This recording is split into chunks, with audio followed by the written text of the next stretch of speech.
In this video, I'm going to teach you how to change email on Acuity scheduling. To do that, first head over to acuityscheduling.com. Proceed to click on this Get Started option right here in order to create an account. Now, from in there, you can head over and then create it by clicking on it, or if you already have one, proceed to click onto this login option that we can find into this part. So since I already have an account, here is what it would look like. On your Acuity scheduling, click onto this icon and head over and click on your website. This will direct you in here into your Squarespace site. So onto this case, you can access your settings. Click on the settings icon, and from in there, you can see this. So we have in here our website settings, our domain settings, and likes.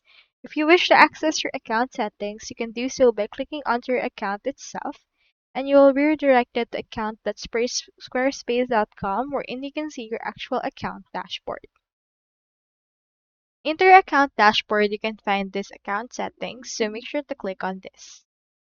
You can see it right here, our profile. We have our profile info, account customization. We have in here our security as well, activity, as well as email notifications. Also having here language and likes.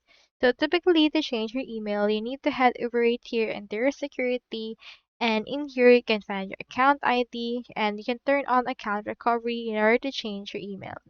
However, if you're connected to Google like I do, typically you can disconnect your email address first and change it right here into this particular option. So you have that option right there, wherein you can just disconnect your Google and add your email address that you wish to use into this part. So that's all there is today, and I hope this video actually helped you out.